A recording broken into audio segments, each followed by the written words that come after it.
This is Iceland, where fire meets ice, waterfalls roar like thunder, and the sky never stays the same for long. In just 10 days, we crossed steaming earth, stood inside a glacier, and walked the edge of the world.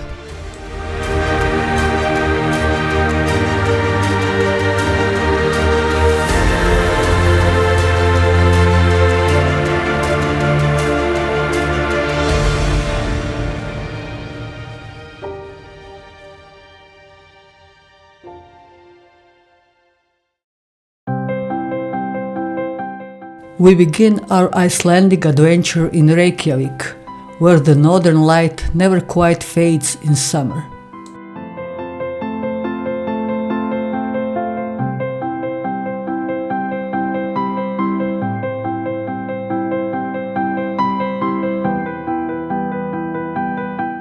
From Hallgrímskirkja Tower, the city stretches out, framed by snowy peaks and the sea.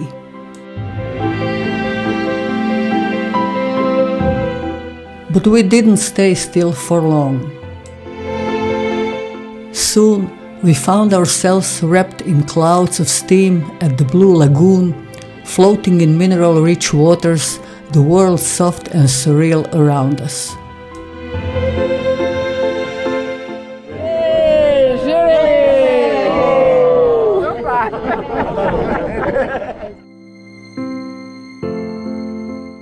From the calm of the spa, we plunged deep into Iceland's Highlands, into Landmannalaugar. There, mountains shimmer in impossible colors, streaked with red, yellow and green, shaped by lava and time.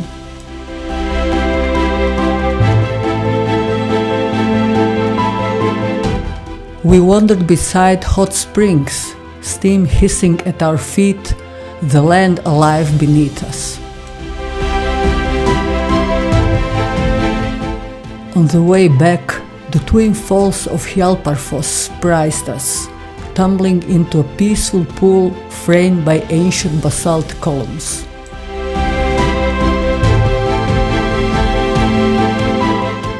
Our route carried us into the raw power of the Golden Circle. We stood before Strokkur as it erupted with startling force, a column of boiling water reaching skyward.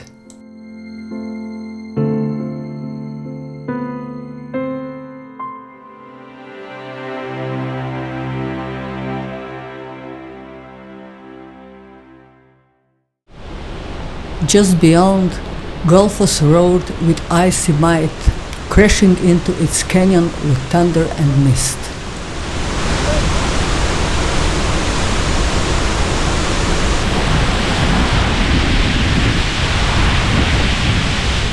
But that was only the beginning.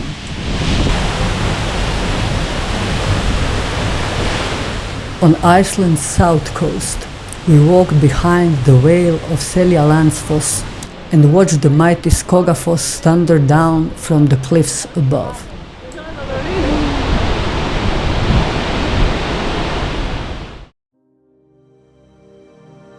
Then the rain came, and with it a new kind of beauty.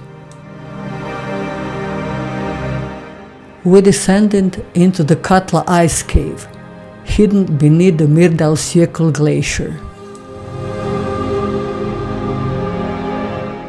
Ice arched above us like a frozen cathedral, ancient and quiet.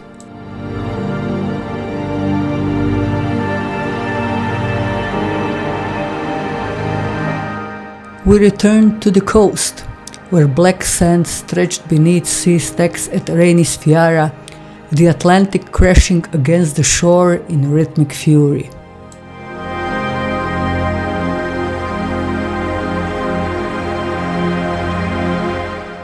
The landscape changed again as we hiked the mossy cliffs of Fjadragjufur Canyon. We walked about the river, feeling like we had stepped into a forgotten realm.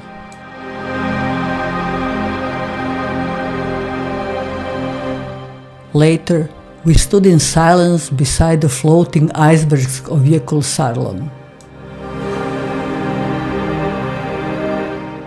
They drifted slowly, pieces of a glacier's soul, before washing up on the black sands of Diamond Beach, glimmering like shattered stars.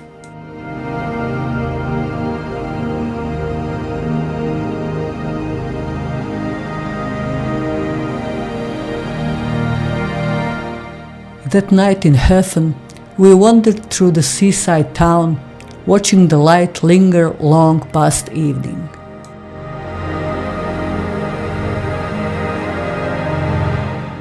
We turned northward into remote and rugged fjords, arriving at the quiet village of Borgarfjörður Eystri.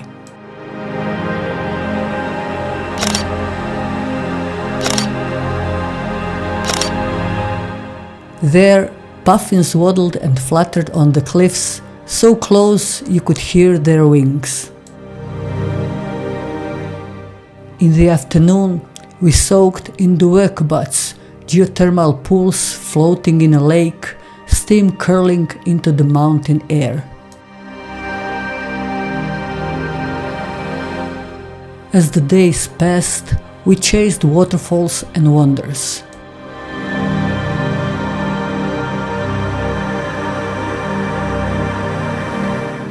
At Hengifoss, red rock stripes framed the falling water.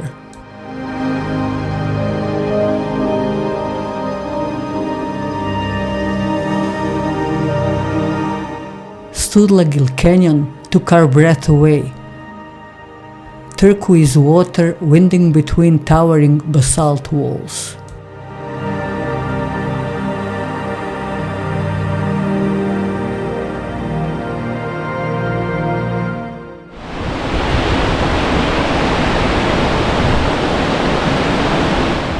Then came Dettifoss, where raw power surged over the edge, the earth trembling beneath our feet.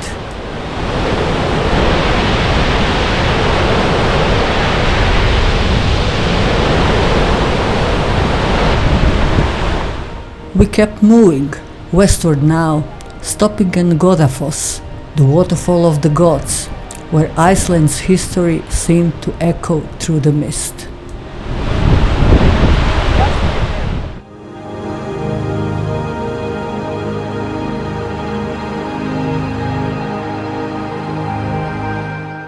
At the ancient volcanic fortress of Borgarfjörður, we looked out over the vast plains, wind sweeping over stone that once guarded warriors.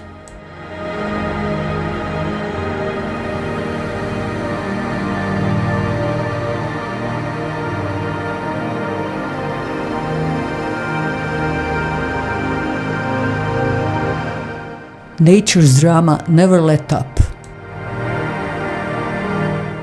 We explored the Gullfoss Canyon, then climbed the Grabro crater for a panoramic view of lava fields that seemed to stretch forever.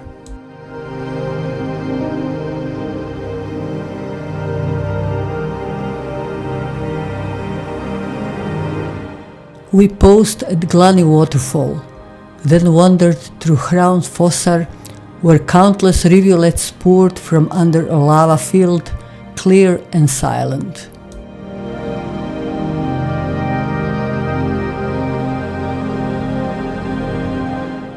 At Sturlureykir, we met Icelandic horses, strong, curious, and as hardy as the land itself.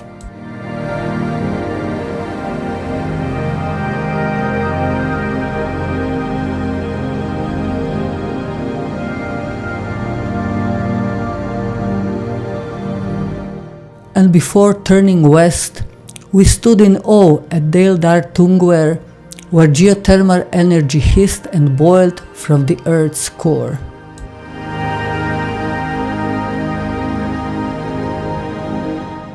Finally, we reached the Snæfellsnes Peninsula, often called Iceland in miniature.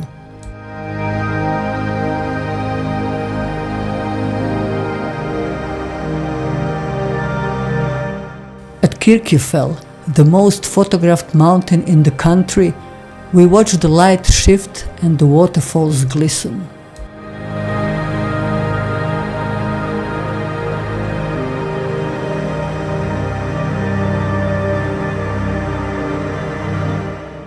On the black sands of Djúpalónsandur, waves crashed over the bones of a shipwreck, the air thick with salt and myth.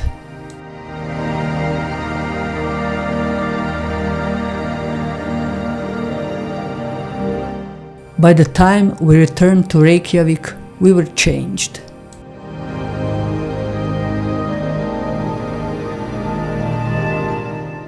"10 days through lava, ice, ocean and storm."